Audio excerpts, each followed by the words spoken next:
There's my ram, and he throws twins. Hey, g'day everyone. It's Calvin from Shearing Sheep New Zealand. And how often do we hear or see it written in ads that someone says that their ram throws twins? Let's lay down a few bits of information and have a bit of a discussion about this topic, and then I'm going to engage someone who knows a lot more about it than I do. He's been scanning sheep for years. He's probably scanned more sheep this year than I've had hot dinners in my lifetime, I would suggest.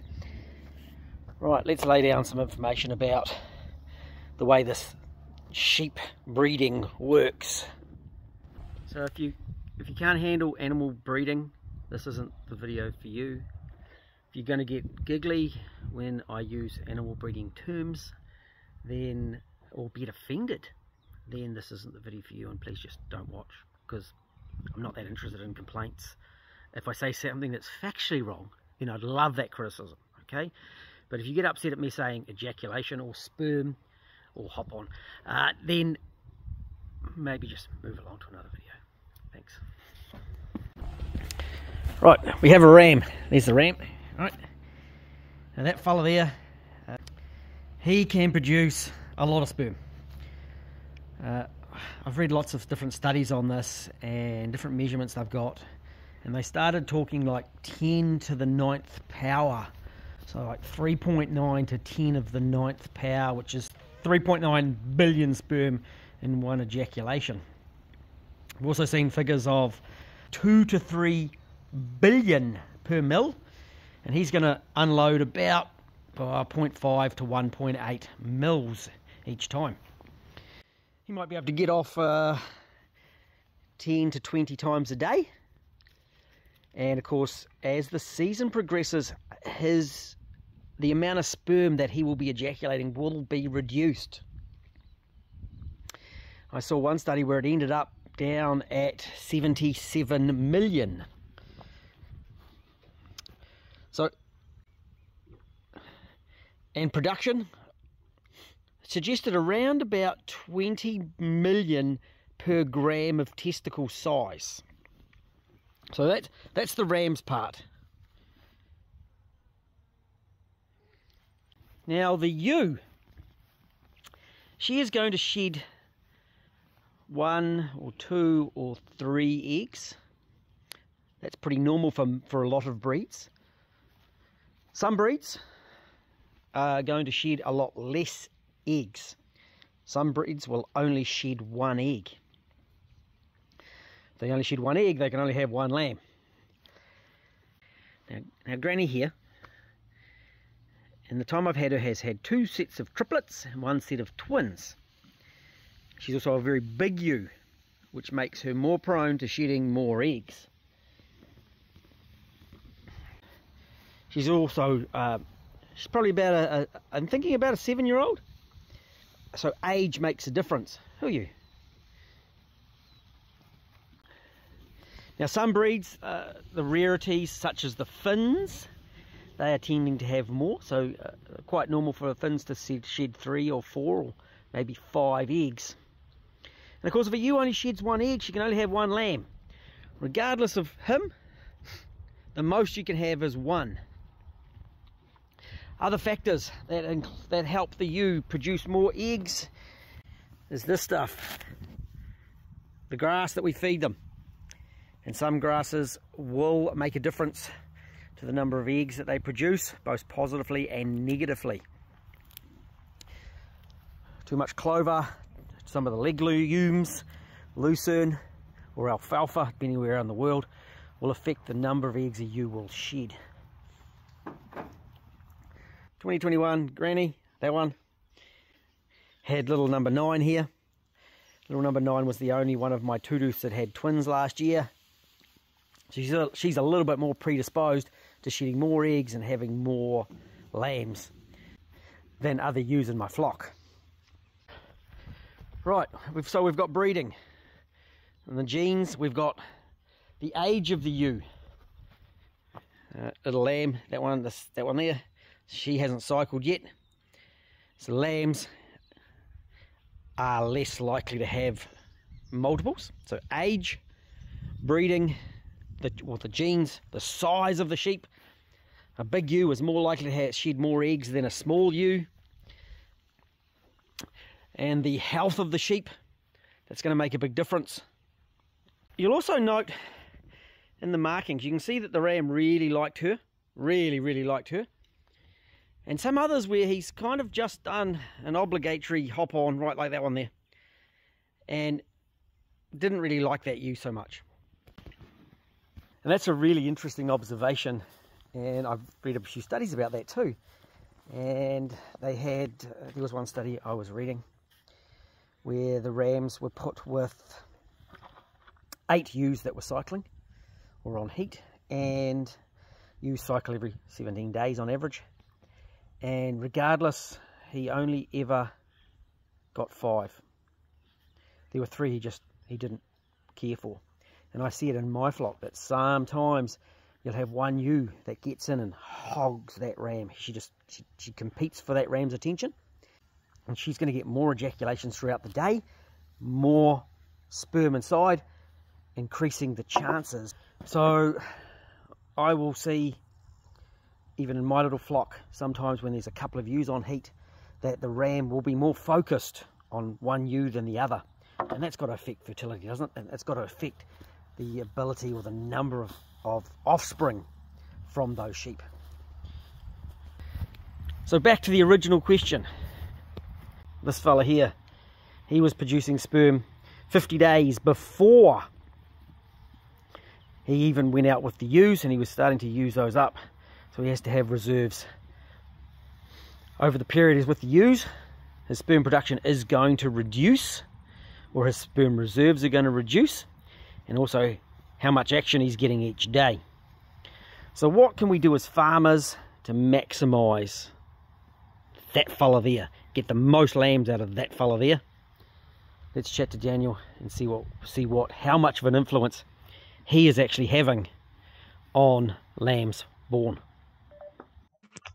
How you doing? I'm doing fantastic. Good morning. Good morning. I didn't send you the photo of my ram out in the paddock. He's just painted one of my ewes totally red. He's liking that ewe.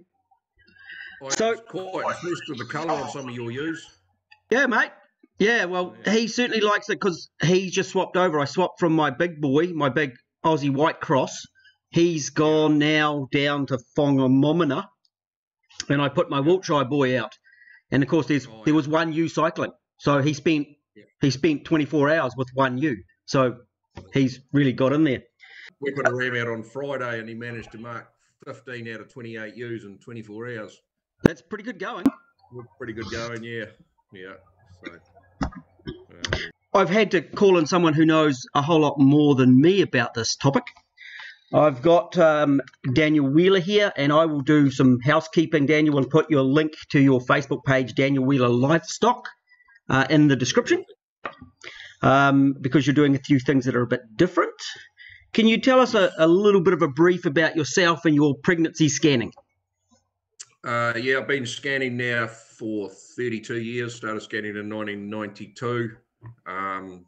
So I was one of the first scanners in New Zealand. There were 3 of us all started the same year. 2 Scotsmen came out to New Zealand, and 3 Kiwis all started scanning in 1992. So I've been scanning in the Canterbury and Northern South Island areas since then. And since 1998, I've been scanning in the UK, predominantly in Scotland. I have done a couple of seasons in England and 1 season in Wales.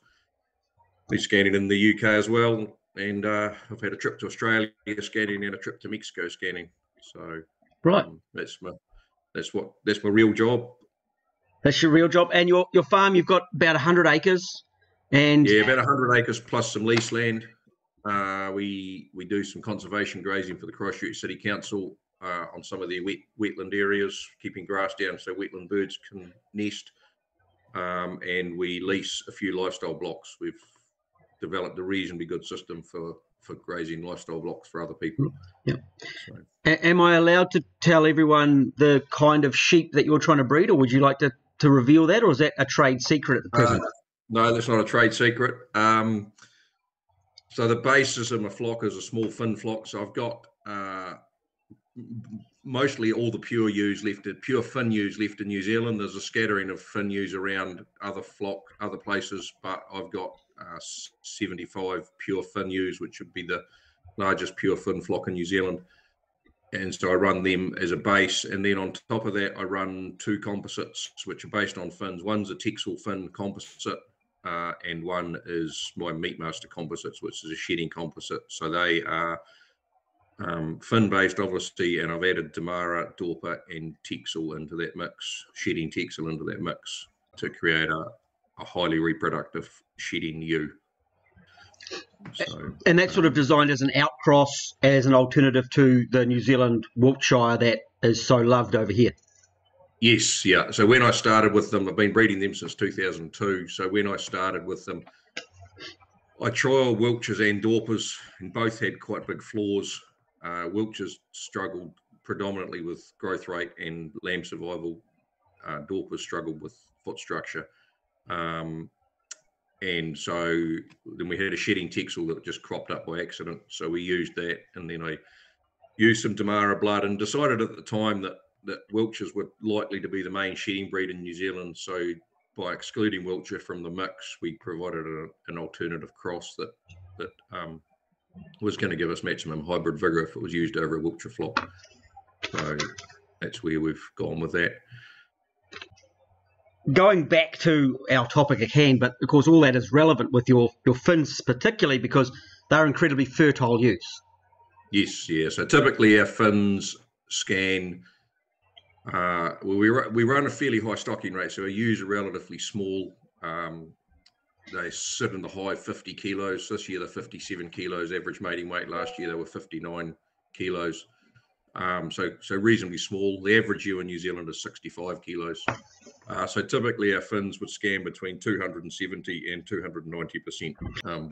One year when we did have a really good autumn, we managed to scan just over 300%. And I'm pretty sure it was your page that there were 6 lambs on one ewe. Was that your page that I saw? That was correct. Yep. Yeah. So that ewe had 2 sets of 6, a 5, and a set of 7 for her lifetime. Yes, right. So that's all kind of relevant to what we're talking about, that my Rams throws twins. But we'll go back. How many ewes did you scan in the UK this year? Just over 60,000. Okay, well, I was correct. You have scanned more ewes this year than I've had hot dinners in my life. Yep. Yeah. So that. What about? Do you have a lifetime recording of how many ewes you've pregnancy scanned? Yeah, I do. I've scanned just over 7 million. Yeah, right. So I broke 7 number. million in July last year. That's a fair number. So you probably should know a little bit about pregnancy and the effect of the rams and the ewes on the reproductive cycle. Yes, okay, now in my little intro video there, was there anything that I got wrong or that needs clarification, that I didn't quite use the right words? No, I don't think so. I think you got it fairly right. The reference to age of a ewe, older ewes have more lambs than younger ewes, is correct. However, they have big ewes have more lambs than small ewes. It's very live weight dependent. The reason old ewes have more lambs than young ewes is simply because old ewes are bigger. So ewes typically get slightly bigger each year of their life. So old ewes tend to have more lambs than young ewes just because old ewes are bigger.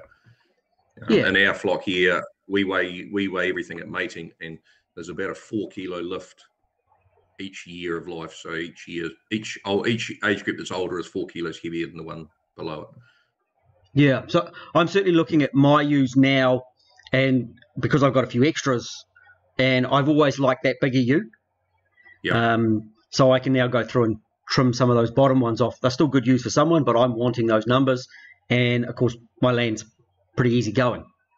So we pretty much agree that the ewe is the primary focus on the on eggs shed, and the number of eggs shed dictates how many lambs can be born. Yes, correct. Yep. So the way I often talk about breeding, feeding. So breeding is your genetics, your feeding is your management, and then there's the weather, because weather can make a difference. If you don't have the feed, you can't feed your ewe. So those are the 3 aspects I often talk about. But how much of an effect does that ram have? Look, the ram does have an effect. Obviously, if he's not fertile at all, there's going to be no lambs, and that's not common, but it's not uncommon either. But ultimately, the ewes ovulation sets the limit. The ewes shed between 3 and 4 eggs each. Depending breed. Sometimes 2, depending on breed.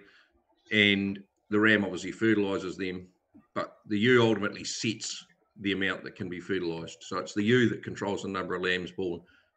There is a little bit of an effect from the ram, but in practice, in real life situation, that effect doesn't occur on the ground. And the effect from that ram is that obviously ewes shed eggs, but not every single egg that's shed is fertilised to become an embryo, and then not every single embryo implants to become a fetus, and not every single fetus makes it through to being a lamb. There is a minor effect in that some rams will fertilise more eggs, and some rams will have more of those embryos become fetuses. But the two, in practice, the two tend to balance each other out a little bit. So the end result we see is no effect from the ram. Yeah.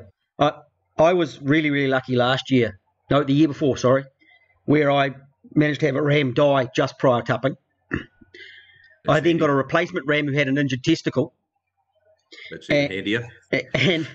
And I didn't have the guts to actually just say and ask some questions, say, hey, who's got another ram I can borrow? My money was spent. I put all my eggs into that.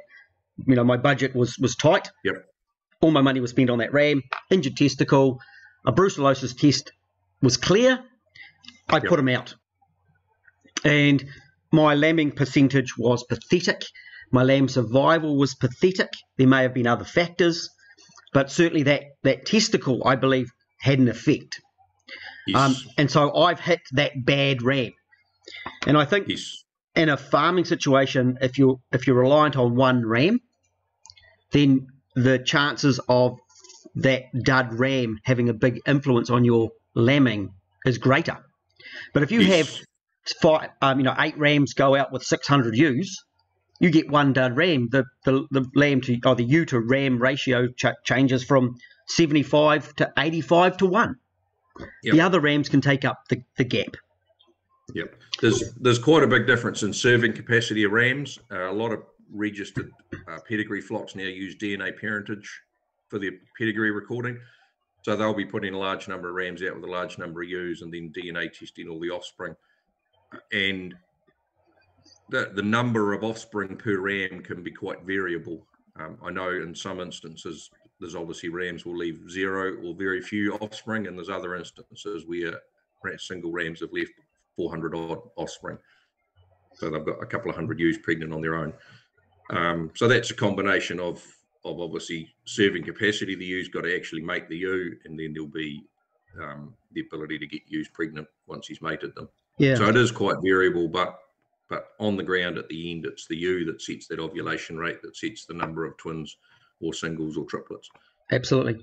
Now the effect of a ram and his genetics, because he's going to pass some of those genetics on to his offspring. Offspring, yes.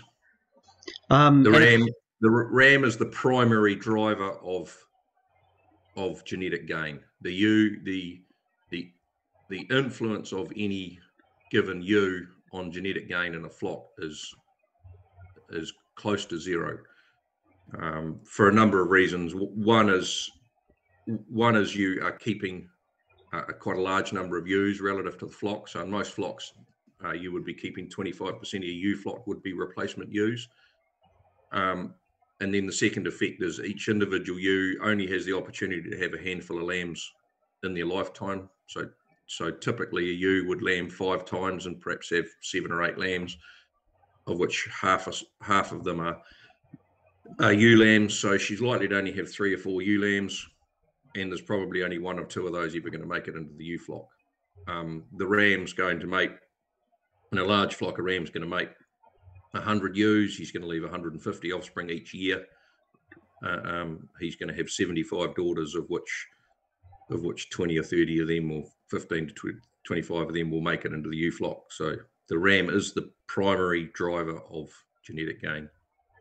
Yes, absolutely. So that's why I've done with my ram to try and improve my maternal flock. I'm not breeding rams.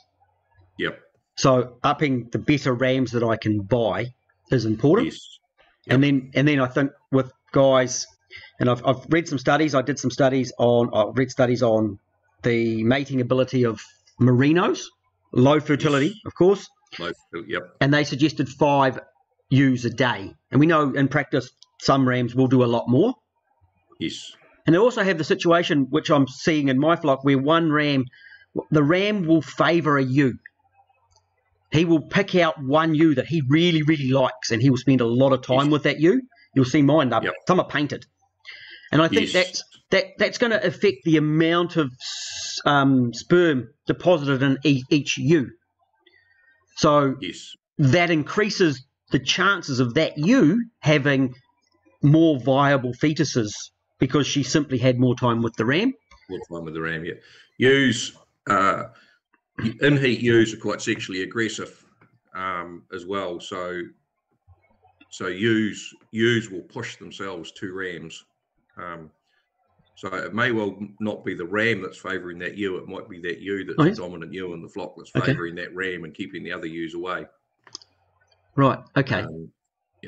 Yeah, and in a situation where there's more than one ram out, that doesn't become a large issue because obviously the other rams are around to pick up the other ewes that are in the heat that day. Yeah, so I certainly saw that. Okay, so it's actually you're suggesting it's the ewe, which makes sense. I've had one ewe smash down a fence to get to the ram. Yes, yeah. And you do see the ewes. In almost all species, the females control the mating behaviour. Absolutely, that is absolutely correct. Right, I think that's covered actually the main stuff. But what can we do to maximise our ram as a farmer to put out a ram that is in the very best condition? Because that's what we're after, isn't it? Yes, so he's got to be structurally sound, not lame, obviously. Well fed but not too fat, so condition score 3 or 4. He's got to have a good functioning pair of testicles and a good functioning pizzle.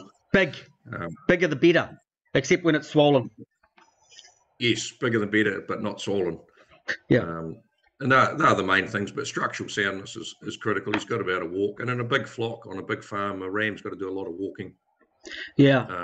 And if he's in a big mob of ewes and he's not only got to mate ewes, he's still got to find time in the day to eat. So if he's already thin, he's only going to get thinner. Yeah. So he's got to be in reasonable. And again, if he's obesely fat, he's not going to be able to walk either. So there is a balance there. Yeah.